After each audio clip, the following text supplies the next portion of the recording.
I'll admit right off the bat that I was a little dubious about the Huntsman, Winter's Curse, even before pushing the download button. You see, I somehow managed to miss the big-budget Hollywood adaptation of Snow White and the Huntsman, as well as the 2016 follow-up, The Huntsman, Winter's War. I'm also not especially keen on collecting, sorting, and battling with cards, but I didn't let that skepticism get me down. Because I like fairy tales, and sometimes a movie tie-in can turn out to be a real surprise. As it turns out, I was right to be dubious of The Huntsman. It's a poorly paced role-playing game that suffers from far too many repetitive missions and some of the driest dialogue I've seen in ages. It somehow managed to turn what should have been an exciting fairy tale world into a bland and boring slog, making me question the very appeal of the film franchise. You play a no-nonsense chick named Elizabeth, who's decided to set out on a lengthy journey to rescue her brothers. She fears they've been killed in combat, completely unaware that the evil enchantress had other intentions in mind.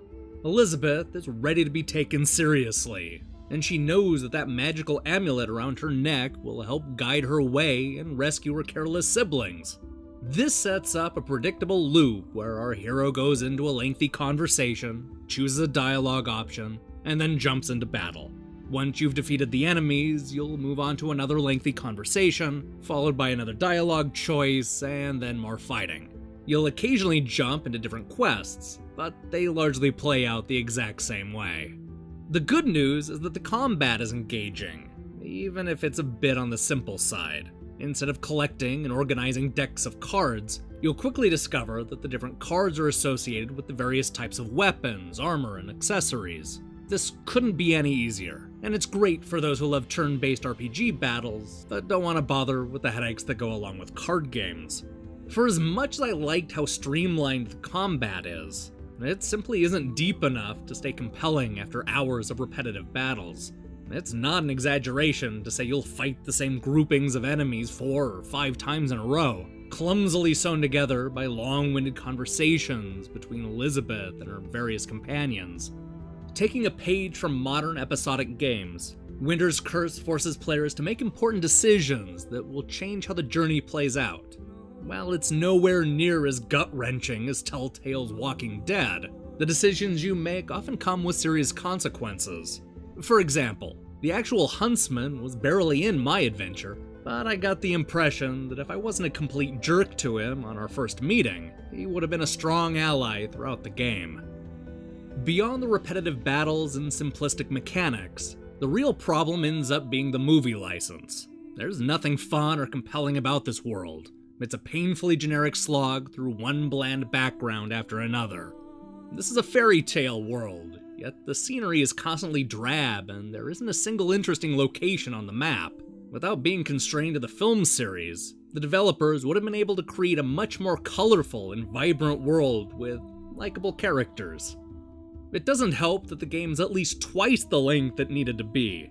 For whatever reason, the package is split up into a series of bite-sized episodes. Well, I'm certainly not opposed to this idea. Not spreading them out felt a bit puzzling.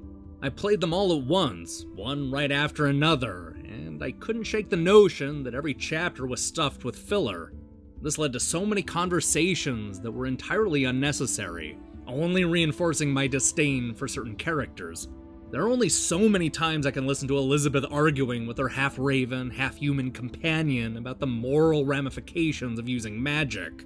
And did I mention that the adventure is riddled with bugs and technical issues? I was disappointed by how many times the Huntsman crashed on me, and that wasn't even the worst of it.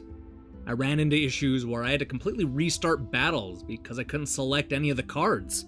And let's not forget about the 3 hours where I couldn't upgrade or customize my character, no matter how hard I tried.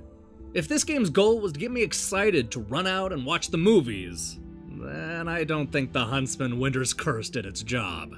If anything, this card battler sends the message that the movie is bland and filled with miserable characters. That's probably not true, but I had a hard time mustering up any enthusiasm while fighting my way through this adventure game. No wonder Snow White wanted nothing to do with this disappointment. Hey, thanks for watching our review. So, I injured my foot last week, which pretty much kept me glued to the couch and crawling to the bathroom. As a result, I had to throw the review schedule right out the window. Well, actually I couldn't quite get to the window, so it just hit the wall, and it's just still sitting there on the floor. So expect a huge influx of reviews this week, including Worms WMD, Last Will, Fintaruk, Crinkle Crusher, and more. I have a huge pile I'm working through, so make sure and click the subscribe button and support what we're doing here. Until then,